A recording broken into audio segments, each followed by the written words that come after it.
नमस्कार। वास्तु लिविंग में आप सभी दर्शकों का बहुत बहुत स्वागत। मैं हूं विकास नांगिया। दर्शकों, एक नया एपिसोड लिए हम हाजिर हैं हमारी वास्तु और फंक्शुई कंसल्टेंट पल्लवी छिल्लावाड़ा जी के साथ। आइए कार्यक्रम की शुरुआत में सबसे पहले उनका स्वागत करते हैं। पल्लवी जी, वास्तु लिविंग में आपका बहुत बहुत स्वागत।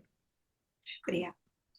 पिछले कुछ सप्ताह से लगातार पल्लवी जी हम अलग अलग तरह के लॉट्स, उनके शेप्स पर बातचीत करते चले आ रहे हैं और दर्शकों ने इस विषय पर खूब दिलचस्पी दिखाई है, गहरा रुझान दिखाया है और फिर कुछ सलाह भी दी है। कुछ अलग अलग, जैसे कार्यक्रम के अंत में मैं कहता हूं यदि आप किसी विषय पर आप चाहते हैं कि हम पल्लवी जी से बातचीत करें, तो उन्होंने सुझाव भी देने शुरू किए हैं। बहुत से दर्शक जानना चाहते हैं कि भाई मेरी कमर्शियल और रेजिडेंशियल प्रॉपर्टी जो है ढलान की तरफ है, स्लोप की तरफ है।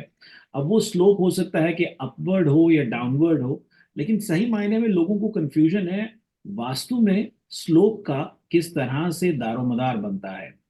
इसी को आज एक विषय अनुसार आपसे हम जानना चाहेंगे। हमारा आज का विषय है स्लोप एंड वास्तु। क्या कहेंगे?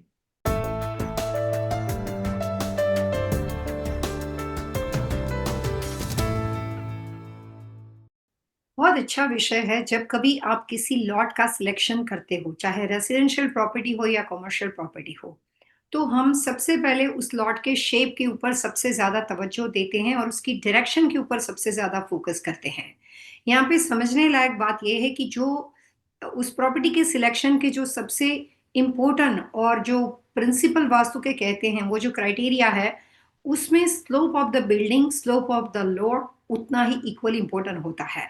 तो डायरेक्शन और शेप के बाद तीसरा सबसे इम्पोर्टेंट क्राइटेरिया है कि स्लोप ऑफ द बिल्डिंग। अगर आपकी रेजिडेंशियल या कमर्शियल प्रॉपर्टी का लॉट या बना बनाया घर, अगर उसका लॉट का स्लोप लेवल सिमिलर हो, मतलब एक जैसा, ग्राउंड लेवल एक जैसा हो, तो कोई टेंशन की बात ही नहीं है, क्योंकि वहां पे कुछ करने की जरूरत ही नहीं है। वहां पे डायरेक्शन और जो आपने शेप ऑफ द लॉट को देखा, वो दोनों कैलकुलेशन पे जितने वास्तु प्रिंसिपल के रूल्स एंड रेगुलेशन है, या उस व्यक्ति के अनुसार जिसके लिए आप जगह ले रहे हो, उनकी डेट ऑफ बर्थ के अनुसार आप जो भी बातें वहां पे बनाओगे, जो भी आप वहां पे कैलकुलेशन करते हो, प्रिडिक्शन करते हो, वो एक्यूरेट होते हैं।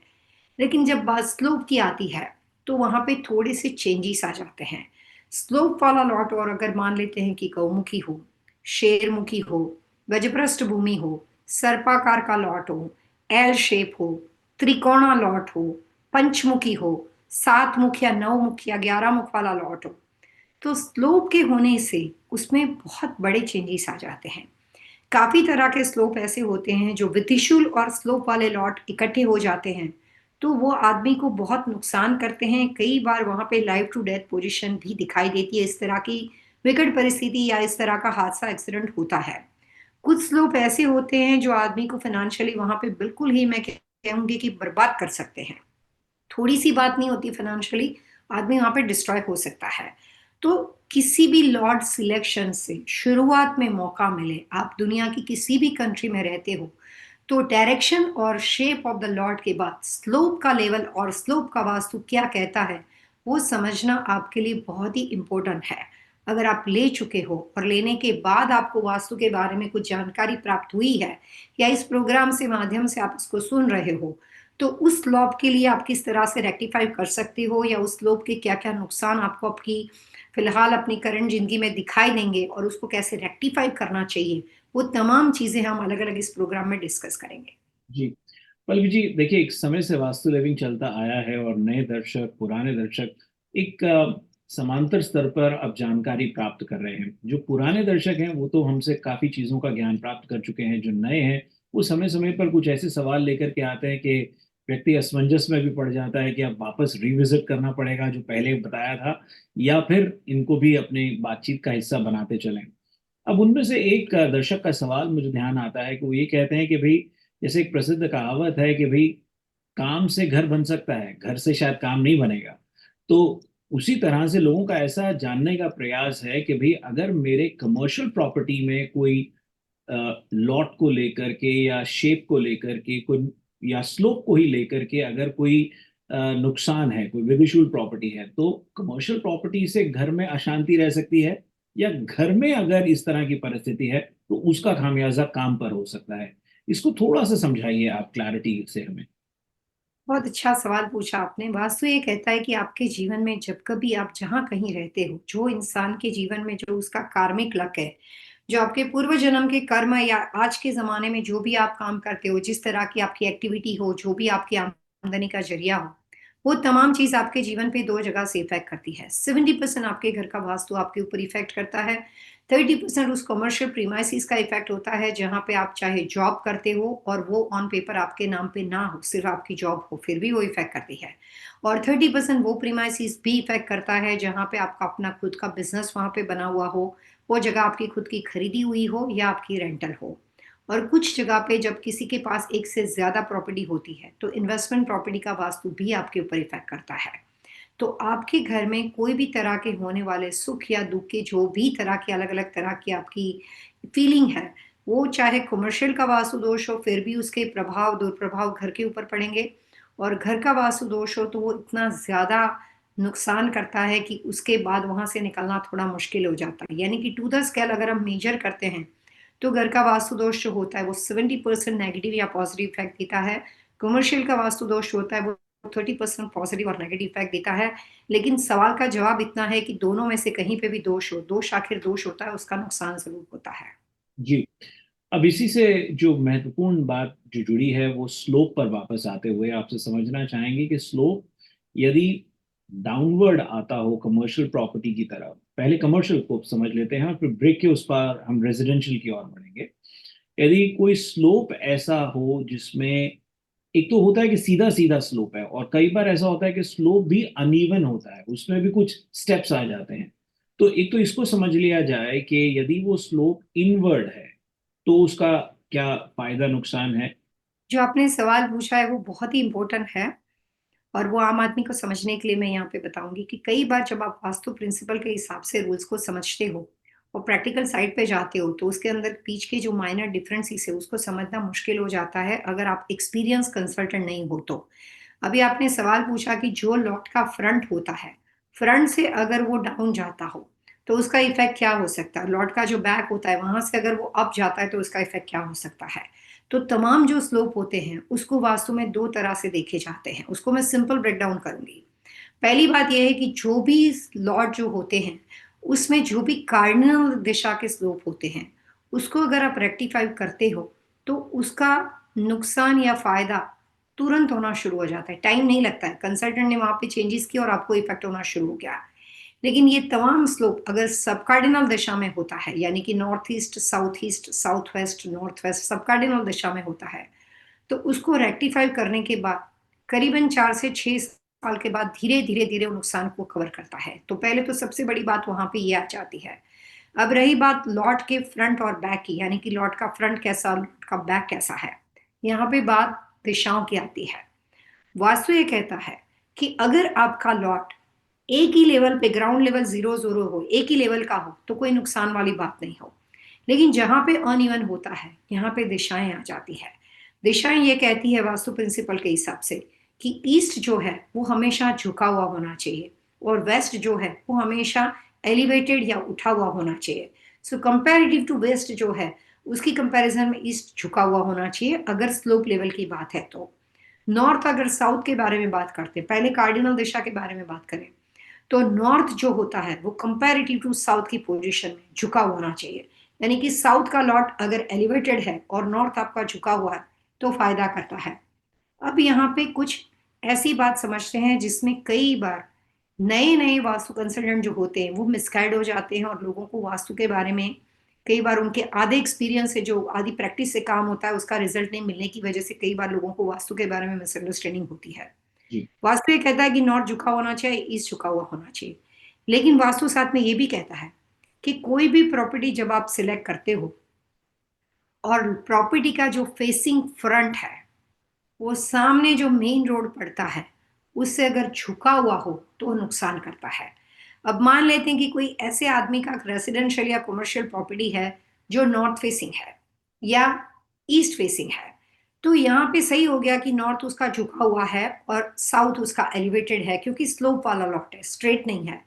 ईस्ट उसका झुका हुआ हो या वेस्ट एलिवेटेड, तो वास्तु प्रिंसिपल के हिसाब से तो ये बिल्कुल सही है। लेकिन ये तमाम झुके हुए कॉर्नर बैक में नहीं है, फेसिंग फ्रंट में है। और अगर वो फेसिंग फ्रंट में है और सामने रोड पड़ता हो, सामने ब्रीच पड़ता हो, या सामने कोई भी तरह का रास्ते का ऐसा कनेक्शन पड़ता हो जिसकी वजह से रोड लेवल से ये लॉट जो है वो झुका हुआ हो, तो वो झुका हुआ होने के बावजूद भी वहां पे उसका फायदा सिर्फ 2 to 8% होता है, उससे ज्यादा नहीं होगा। क्योंकि दूसरा प्रिंसिपल भी यहाँ पे काम करता है कि जो भी प्रॉपर्टी आप सिलेक्ट करते हो वो रोड लेवल से इक्वल लेवल पे होनी चाहिए। अगर वो रोड लेवल से झुकी हुई हो, तो अगर वास्तु प्रिंसिपल के हिसाब से बाकी के सारे स्लोप सही दिशा में जाते हो और सही दिशा में उसका स्लोप का लेवल अप या डाउन पड़ता हो, उसके बावजूद भी वो रोड लेवल से झुका हुआ होने की वजह से वो फायदा नहीं करता है। तो स्लोप के बारे में जब बात करते हैं तो हम सिर्फ लॉट के स्लोप के बारे में नहीं करेंगे, हम उसके बारे में भी बात करेंगे कि अगर जो लॉट का आपने सिलेक्शन किया है वो अगर रोड लेवल से इक्वल हो और अगर रोड लेवल से झुका हुआ ना हो, उस कंडीशन के अंदर आपका लॉट नॉर्थ में झुका हुआ हो और साउथ एलिवेटेड हो, ईस्ट में झुका हुआ हो और वेस्ट एलिवेटेड हो, तो वो तमाम कंडीशन में लॉट वहां पे रहने वाले लोगों के लिए ट्रिमेंडस फायदा करता है। मैंने अपने एक्सपीरियंस में इतनी प्रॉपर्टी देखी है, मैं खुद अपना कोई इन्वेस्टमेंट करना होता है तो पहले ही देखती हूँ कि लॉट का स्लोप अगर कोई भी तरह का हो तो सबसे पहले स्लोप लेवल के हिसाब से डिसाइड करती हूँ कि मैं यहाँ पे इन्वेस्टमेंट करूंगी कि नहीं करूंगी।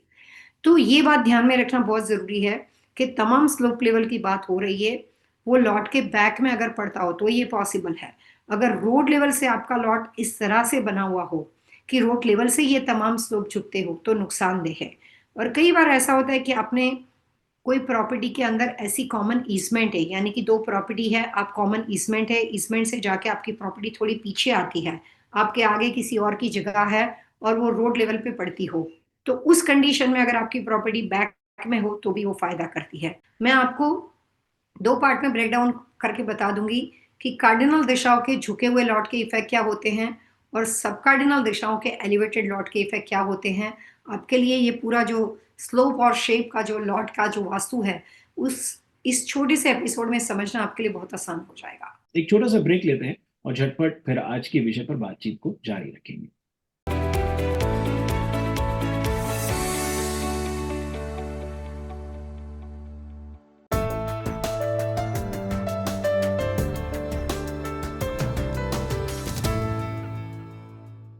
पल्लवी जी, ब्रेक से पहले आपने बहुत अच्छी जानकारी दी हमें और बातचीत आकर के थमी थी कार्डिनल और सब कार्डिनल दिशाओं में स्लोप यदि आता हो तो उसका क्या अभाव और प्रभाव हो सकता है, क्या इम्पैक्ट हो सकता है।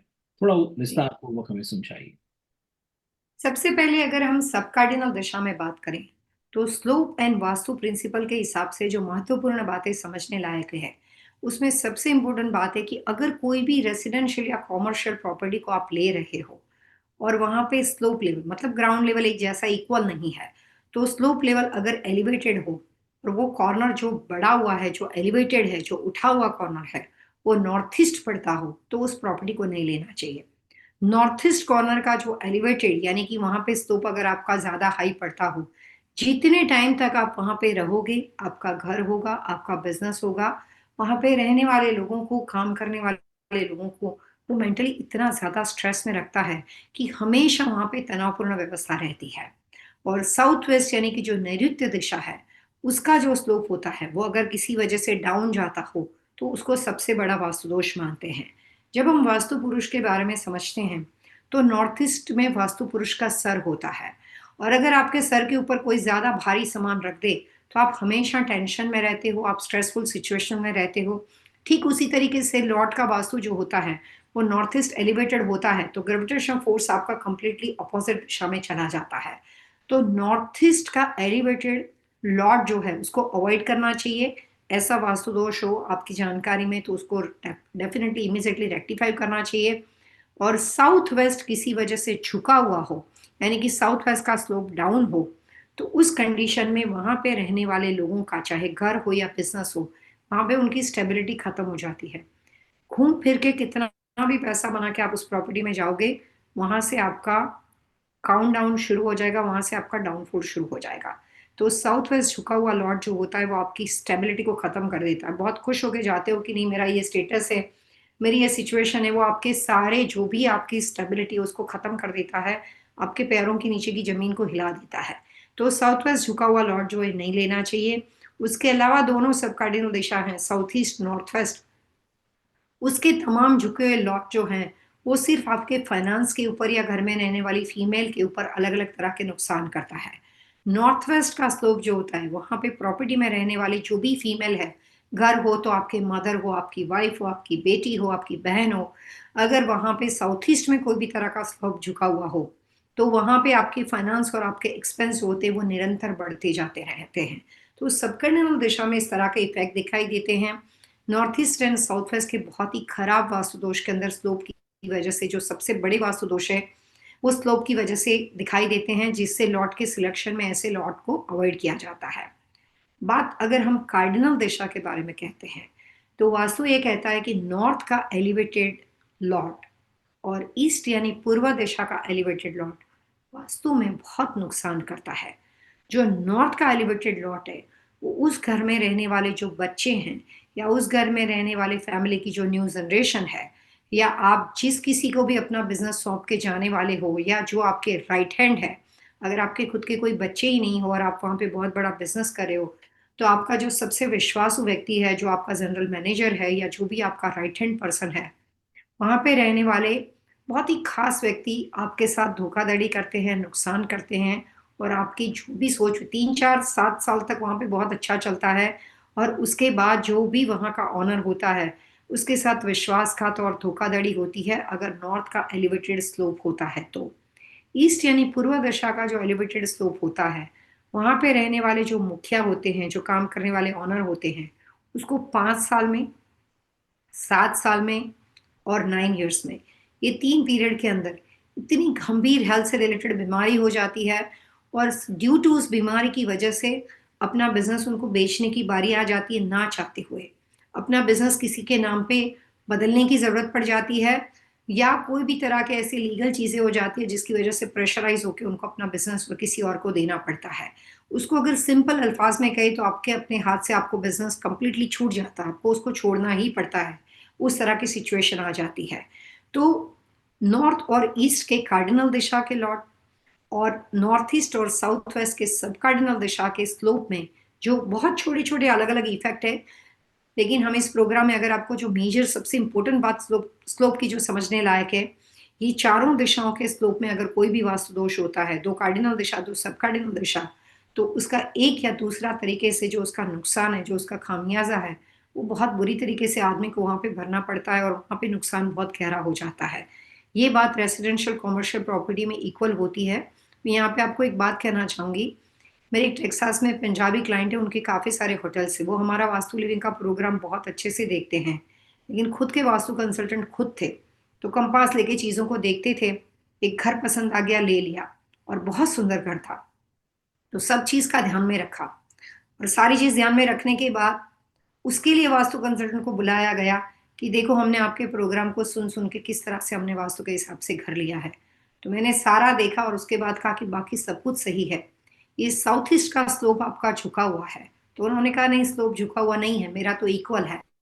तो यहाँ पे मैं कह दूं कि किस तरह से कैलकुलेशन होती है। स्लोप झुका हुआ का मतलब ये होता है कि उनका घर नॉर्थ फेसिंग था, पीछे साउथ पड़ता था, रोड लेवल से नॉर्थ एलिवेटेड था लेकिन पीछे जाके और एलिवेटेड था। आपको मालूम है कि टेक्सास में हिली एरिया होता है, तो साउथ ईस्ट में जाके एक बहुत बड़ा स्विमिंग पूल बना हुआ था आर्किटेक्ट ने, क्योंकि कस्टम होम बनाया था। तो साउथ ईस्ट में जो स्विमिंग पूल बना था उसकी वजह से उस स्लोप को सबसे ज्यादा डाउन कर दिया, और वहां पे ऑलरेडी लॉट में स्लोप था, तो ज्यादा डिगिंग नहीं करना पड़े इसलिए उस जगह को सिलेक्ट कर दिया। तो स्विमिंग पूल बनाने की वजह से वो और ज्यादा गहरा डाउन चला गया। अगर आप नॉर्थ वेस्ट से सब कार्डिनल दिशा से उसको वास्तु कंसल्टेंट की तरह कंपास से कैलकुलेट करते तो नॉर्थ वेस्ट एलिवेटेड हो गया, साउथ ईस्ट उसका जो था एकदम झुका हुआ हो गया। तो कई बार जब हम स्लोप के बारे में बात करते हैं तो हम उस चीज़ को कैलकुलेट नहीं करते हैं कि स्विमिंग पूल की वजह से भी इस तरह के इफेक्ट दिखाई दे सकते हैं। तो ये तमाम जो बातें हैं वो लॉट के वास्तु के साथ साथ अगर आपके लॉट में कोई भी तरह की वाटर बॉडी हो और वो सबसे ज्यादा डाउन हो तो वो इफेक्ट वहां पे भी सेम ही आपको नुकसान या फायदा कर सकता है। अगर गलत दिशा का स्लोप है तो नुकसान करेगा, सही दिशा का है तो फायदा करेगा। जैसे आपने कैलिफोर्निया या टेक्सास का उदाहरण दिया, यहाँ न्यूयॉर्क में भी कई ऐसी जगहें हैं जहाँ पर इमीडिएटली जो है वहाँ पर कुछ माउंटेन्स आ जाती हैं, कुछ ऐसी परिस्थिति आती है जो एकदम कुछ ही फीट के बाद जो है एक तरीके की स्लोप तो है, लेकिन स्लोप के साथ साथ एक वैली व्यू भी आता है, और साथ साथ माउंटेन टाइप भी चीजें आती हैं। तो दो चीजें हैं, स्लोप के साथ साथ आपको एकदम वैली व्यू दिखता है। मैंने वो कैलिफोर्निया में खास तौर पे बहुत सारी जगह में ऑब्जर्व किया है। व्यू बहुत जी। अच्छा लगता है, लेकिन उसका फायदा नुकसान आप बताएंगे वास्तु अनुसार।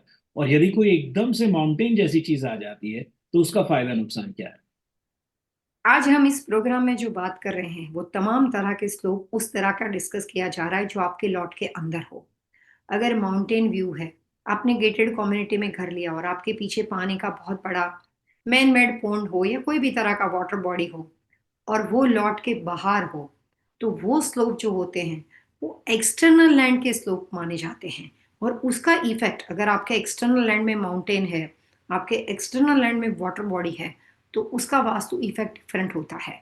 लेकिन हम इस प्रोग्राम में जो बात कर रहे हैं वो उसके बारे में कर रहे हैं कि जितना लॉट ऑन पेपर आपकी ओनरशिप के अंदर है या आपने लीज किया है और आपने उसको, आप उसको टेनेंट हो आपके, तो जो आपके लॉट के अंदर स्लोप है उसके नुकसान बहुत गहरे होते हैं।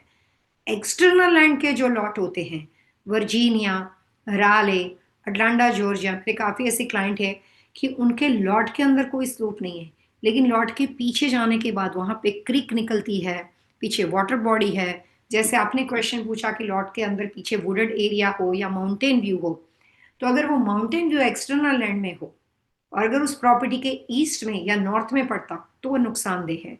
लेकिन अगर प्रॉपर्टी के अंदर आपकी प्रॉपर्टी नॉर्थ फेसिंग है और माउंटेन व्यू साउथ में पड़ता हो, आपकी प्रॉपर्टी ईस्ट फेसिंग है, माउंटेन व्यू वेस्ट में पड़ता हो, आपकी प्रॉपर्टी नॉर्थ ईस्ट फेसिंग है और माउंटेन व्यू साउथ वेस्ट में पड़ता हो, या आपकी प्रॉपर्टी साउथ ईस्ट की है और माउंटेन व्यू नॉर्थ वेस्ट में पड़ता हो, तो हर जगह पे वो फायदा करता है।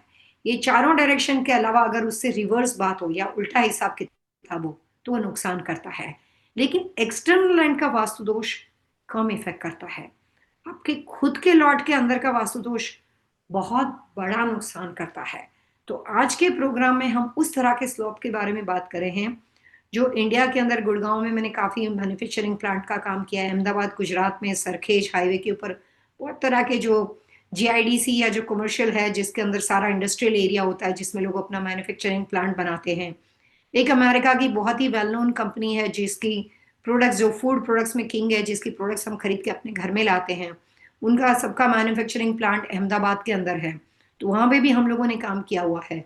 तो अभी हम जो बात कर रहे हैं वो रेसिडेंशियल या कमर्शियल प्रॉपर्टी के लॉट के अंदर का स्लोप अनइवन हो, तो उसको कैसे फिक्स किया जाए या उसके किस तरह के नुकसान है उसके बारे में डिस्कस कर रहे हैं। जी, पल्लवी जी, एक और छोटा सा ब्रेक लेते हैं। ब्रेक के उस पार आपसे टिप ऑफ द वीक जानेंगे, और फिर आज के विषय पर बातचीत को जारी रखेंगे। दर्शकों, आप बने रहिए हमारे साथ। पल्लवी जी, आप भी बने रहिए, बहुत जल्द हाजिर होंगे।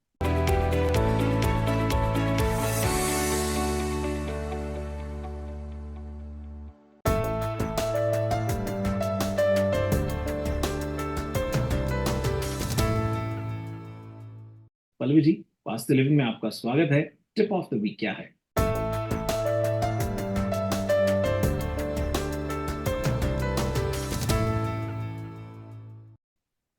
वास्तु के हिसाब से आज हम स्लोप लेवल के बारे में बात कर रहे हैं। अगर आपकी रेसिडेंशियल या कमर्शियल प्रॉपर्टी में प्रोग्राम को सुनने के बाद आपको लगता है कि आपका साउथ वेस्ट कॉर्नर झुका हुआ हो, या आपको लगता है कि आपका वेस्ट यानी पश्चिम दिशा का कॉर्नर झुका हुआ है, साउथ यानी कि दक्षिण दिशा का कॉर्नर झुका हुआ है, तो इस तरह की प्रॉपर्टी में रहने वाले लोगों को मैं 3 अलग-अलग तरह के वास्तु के टिप्स को देना चाहूँगी। पहली बात, ऐसी प्रॉपर्टी में जहाँ तक हो सके वाटर बॉडी को अवॉइड करना चाहिए। हम हमेशा सोचते हैं कि वास्तु के हिसाब से फाइनेंशियल लॉस होता है, वाटरफॉल को राके रख दो। हमेशा ये बात सही नहीं होती है। जहाँ पे स्लोप लेवल अनइवन पड़ता हो और वो गलत दिशा का साउथ वेस्ट, वेस्ट या साउथ अगर आपका झुका हुआ हो, तो वाटर बॉडी का डेकोरेशन अवॉइड करना चाहिए। हर तरह के मिरर का डेकोरेशन अवॉइड करना चाहिए। मैंने इंडिया में काफ़ी जगह पे काम किया है जिसमें लोग प्लास्टिक के पिरामिड, अपना फाइनेंशियली लॉस तो ऐसी प्रॉपर्टी में होता ही है, तो इसको रिकवर करने के लिए उन्होंने पिरामिड प्लास्टिक के सब जगह पे लगा दिए हैं और मैंने खुद वो सारे पिरामिड बाहर डाले हैं। तो जहाँ पे भी स्लोप लेवल का वास्तु होता है, अनइवन होता है, वहाँ पे पिरामिड जो फायर एलिमेंट, फायर एनर्जी को क्रिएट करता है, उसका उपयोग नहीं करना चाहिए। वाटर एलिमेंट का प्रयोग नहीं करना चाहिए एंड मिरर को कंप्लीटली रिमूव करना चाहिए। अपना जो इंटीरियर होता है, जो भी आपने वहाँ पे साज सजावट रख रखा हुआ आपका है रेसिडेंशियल कमर्शियल में, वो 3 चीज़ों को आपको अवॉइड करना चाहिए। तो नुकसान जो होता है, जो धीरे-धीरे 6 साल का नुकसान है, वो करीबन आपको 1 साल में दिखाई देना शुरू हो जाएगा, अगर उसके अलावा नेगेटिव प्लेसमेंट का आपने वहाँ पे रख-रखाव रखा हो तो। ठीक। पल्लवी जी, समय का अभाव है, चलते चलते कोई खास ऐसे रेमेडियल मेजर्स जिनको अपनाने से कुछ और स्लोप वाली प्रॉपर्टीज में ध्यान रखा जाए, या लोग, अब देखिए जो लोग वहाँ ऑलरेडी रह रहे हैं उनको कुछ छोटे छोटे और ऐसे टिप्स देना चाहें जो उनके लिए महत्वपूर्ण हो, लाभदायक हो, वो हमें बता दीजिए। जितना बड़ा वास्तु दोष है, बहुत ही सिंपल रेमेडी से उसको फिक्स कर सकते हैं। स्लोप का वास्तु सिर्फ समझने की ज़रूरत है। अगर आपके पास लॉट में इनफ स्पेस हो, तो आप वहाँ पे उसको लैंडस्केपिंग की रेमेडी से फिक्स कर सकते हो। अगर आपके पास इनफ स्पेस नहीं हो, तो लैंडस्केपिंग उसके साथ-साथ फेंस रेमेडी और प्रोडक्ट्स रेमेडी से आप उसको फिक्स कर सकते हो। लेकिन ज़्यादातर हर एंगल से स्लोप ऑफ द लॉट के जो भी तरह के रेजिडेंशियल कमर्शियल प्रॉपर्टी के वास्तु दोष हैं, वो हमने सिर्फ ये 3 तरह की रेमेडी से फिक्स किए हुए हैं। तो रेमेडी तो वहाँ पे आसानी से कर सकते हो, प्रॉपर्टी को बदलने की ज़रूरत नहीं पड़ती है। दर्शकों, आज के एपिसोड से संबंधित आपके मन में कोई सवाल हो, कोई सुझाव हो, आप चाहते हैं कि हम पल्लवी जी से अन्य किसी विषय पर बातचीत करें, तो आप हमें लिख सकते हैं vastu@tvasiausa.com पर। और यदि आप पल्लवी जी से सीधा संपर्क करना चाहते हैं तो सरल आसान तरीका है vastulivingwithpallavi.com। पल्लवी जी, अगले अंक तक के लिए आइए, दर्शकों से मिलकर के आगे लेते हैं। Wish you all happy vastu. बात